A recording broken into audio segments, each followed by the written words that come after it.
Assalamualaikum warahmatullahi wabarakatuh. Selamat datang pada mata kuliah akuntansi biaya. Pada video ini, kita akan mempelajari relevant costing and decision making, yaitu bagaimana informasi biaya yang relevan digunakan untuk mendukung pengambilan keputusan manajerial. Mari kita mulai pembahasannya. Materi ini akan dibagi menjadi dua pembahasan penting, yaitu bagian 1, konsep dasar relevant costing, dan bagian 2, aplikasi dalam pengambilan keputusan. Bagian 1, konsep dasar relevant costing. Mengapa informasi biaya sangat penting dalam pengambilan keputusan?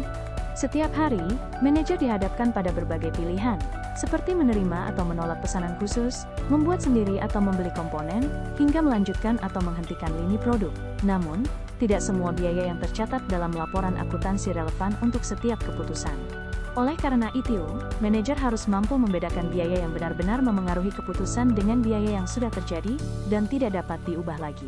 Inilah yang dikenal dengan prinsip different costs for different purposes, yaitu biaya yang sama dapat relevan untuk satu keputusan, tetapi belum tentu relevan untuk keputusan yang lain.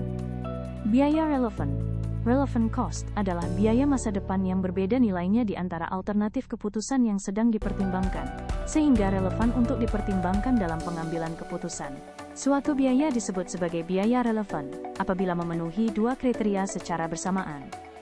Pertama, biaya tersebut merupakan biaya yang akan terjadi di masa depan sebagai akibat dari keputusan yang akan diambil, sehingga biaya yang sudah terjadi atau sunk cost tidak termasuk biaya relevan. Kedua, biaya tersebut harus berbeda di antara alternatif yang sedang dipertimbangkan. Jika nilai suatu biaya tetap sama pada semua alternatif, maka biaya tersebut tidak akan memengaruhi keputusan. Dengan kata lain, hanya biaya yang bersifat masa depan dan berbeda antar pilihan yang layak dijadikan dasar dalam pengambilan keputusan. Sunk cost adalah biaya yang sudah terjadi di masa lalu dan tidak dapat diubah lagi, sehingga tidak relevan dalam pengambilan keputusan. Pada contoh ini, harga beli mesin lama sebesar 500 juta merupakan sunk cost dan harus diabaikan.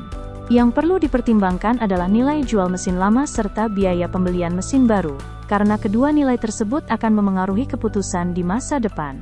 Biaya peluang opportunity cost adalah manfaat atau pendapatan yang dikorbankan atau hilang, akibat memilih satu alternatif tindakan dan meninggalkan alternatif terbaik lainnya. Biaya peluang merupakan manfaat yang dikorbankan ketika memilih satu alternatif keputusan.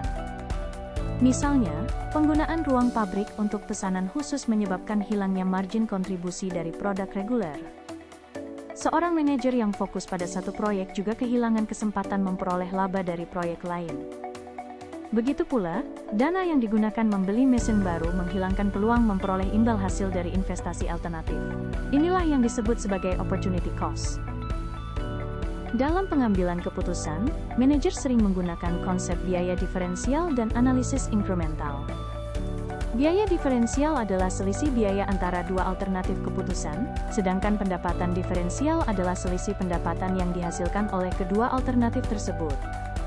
Berdasarkan konsep tersebut, analisis inkremental hanya berfokus pada pendapatan dan biaya yang berubah antar alternatif, sementara pos yang nilainya sama tidak perlu dihitung karena tidak memengaruhi keputusan.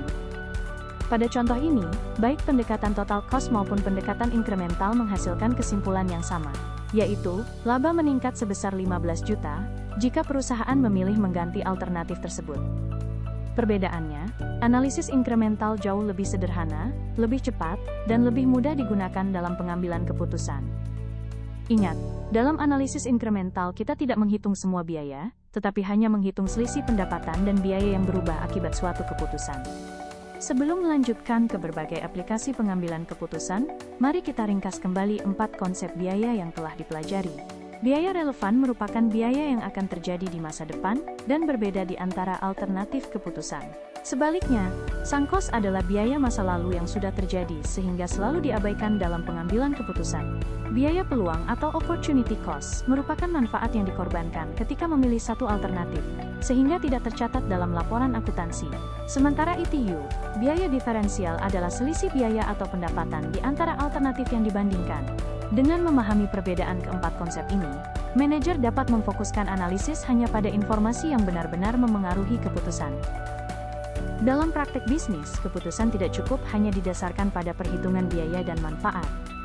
Manajer juga harus mempertimbangkan faktor-faktor kualitatif, seperti kualitas pemasok, dampak terhadap karyawan, hubungan dengan pelanggan, dan resiko ketergantungan pada pemasok tertentu. Dengan menggabungkan analisis kuantitatif dan pertimbangan kualitatif, keputusan yang diambil akan menjadi lebih tepat dan berkelanjutan.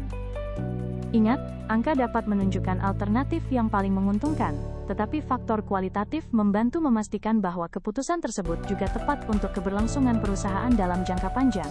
Sebagai rangkuman, ingatlah 5 konsep utama pada bagian ini. Biaya relevan harus terjadi di masa depan dan berbeda antar alternatif. Sunk cost selalu diabaikan, sedangkan opportunity cost tetap dipertimbangkan meskipun tidak tercatat dalam akuntansi. Analisis incremental hanya menghitung perubahan yang relevan, dan setiap keputusan manajerial juga harus mempertimbangkan faktor-faktor kualitatif di samping hasil analisis kuantitatif. Setelah memahami konsep-konsep dasar tersebut, pada bagian berikutnya kita akan melihat bagaimana biaya relevan diterapkan dalam berbagai situasi nyata pengambilan keputusan manajerial.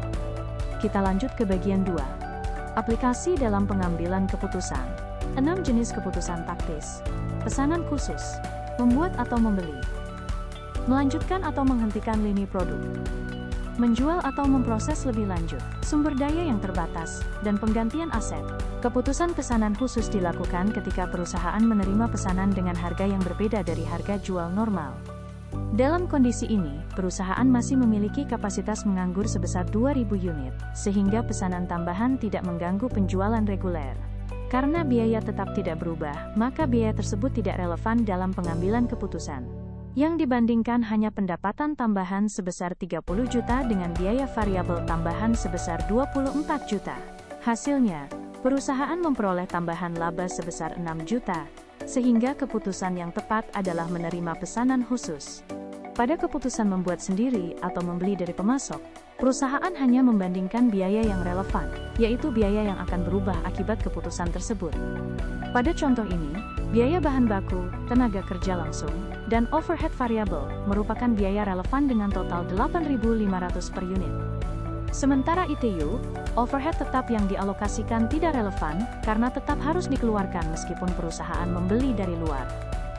Karena biaya membuat sendiri lebih rendah daripada harga beli sebesar 9.000 per unit, perusahaan dapat menghemat 500 per unit. Oleh karena ITU, keputusan yang paling menguntungkan adalah tetap memproduksi sendiri.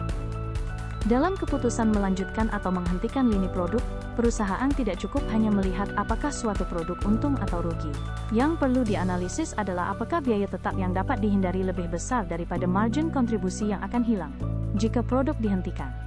Pada contoh ini, penghentian lini produksi memang menghemat biaya tetap sebesar 8 juta, tetapi perusahaan kehilangan margin kontribusi sebesar 15 juta. Akibatnya, laba perusahaan justru turun sebesar 7 juta. Oleh karena ITU, keputusan yang tepat adalah mempertahankan lini produk C. Pada keputusan menjual atau memproses lebih lanjut produk gabungan, yang perlu diingat adalah biaya bersama atau joint cost tidak lagi relevan, karena biaya tersebut sudah terjadi sebelum titik pisah atau split off point sehingga termasuk sunk cost. Fokus analisis hanya pada pendapatan tambahan dan biaya tambahan setelah titik pisah. Pada contoh ini, pendapatan meningkat sebesar 25 juta, sedangkan biaya proses lanjutan 20 juta. Artinya, perusahaan memperoleh laba tambahan sebesar 5 juta, sehingga keputusan yang paling menguntungkan adalah memproses produk lebih lanjut. Pada kondisi sumber daya perusahaan terbatas, seperti jam mesin atau jam kerja, keputusan produksi tidak lagi didasarkan pada margin kontribusi per unit, tetapi pada margin kontribusi per unit sumber daya yang menjadi kendala. Pada contoh ini, produk X memiliki margin kontribusi lebih tinggi, yaitu 40.000 per unit. Namun karena membutuhkan 2 jam mesin, margin kontribusinya hanya 20.000 per jam mesin. Sementara ITU, produk Y menghasilkan 30.000 per unit dan hanya membutuhkan 1 jam mesin, sehingga memberikan margin kontribusi 30.000 per jam mesin. Oleh karena ITU, perusahaan sebaiknya memprioritaskan produksi produk Y, agar sumber daya yang terbatas dapat dimanfaatkan secara maksimal. Dalam keputusan penggantian aset atau mesin, perusahaan hanya mempertimbangkan biaya dan manfaat yang akan terjadi di masa depan. Nilai buku mesin lama tidak lagi relevan karena merupakan sunk cost, sehingga tidak memengaruhi keputusan. Yang perlu dibandingkan adalah investasi bersih untuk membeli mesin baru dengan manfaat berupa penghematan biaya operasional. Pada contoh ini, investasi bersih yang dibutuhkan sebesar 250 juta, sedangkan total penghematan selama 5 tahun hanya 200 juta. Karena manfaat yang diperoleh lebih kecil daripada investasi yang harus dikeluarkan, maka keputusan yang paling tepat adalah belum mengganti mesin.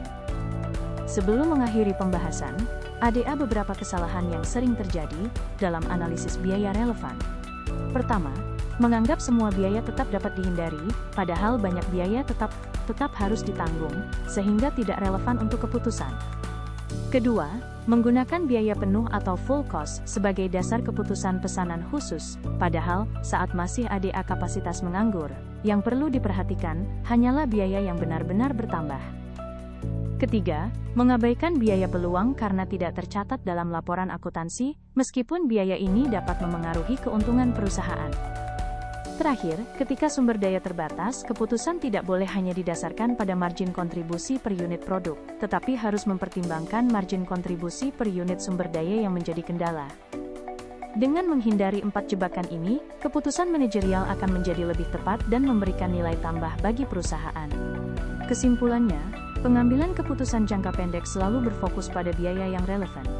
Manfaatkan kapasitas menganggur untuk pesanan khusus, bandingkan biaya yang dapat dihindari pada keputusan membuat atau membeli maupun menghentikan lini produk. Abaikan joint cost karena merupakan sunk cost. Dan saat sumber daya terbatas, prioritaskan produk dengan margin kontribusi tertinggi per unit sumber daya. Itulah prinsip utama dalam penerapan biaya relevan untuk mendukung keputusan manajerial. Sekarang saatnya menguji pemahaman Anda. Gunakan 2 digit terakhir NIM untuk menentukan jumlah pesanan, kemudian hitung tambahan laba, tentukan keputusan menerima atau menolak pesanan berdasarkan konsep biaya relevan, serta sebutkan 1 faktor non-keuangan yang perlu dipertimbangkan. Tuliskan jawaban secara singkat pada kolom komentar. Selamat mengerjakan!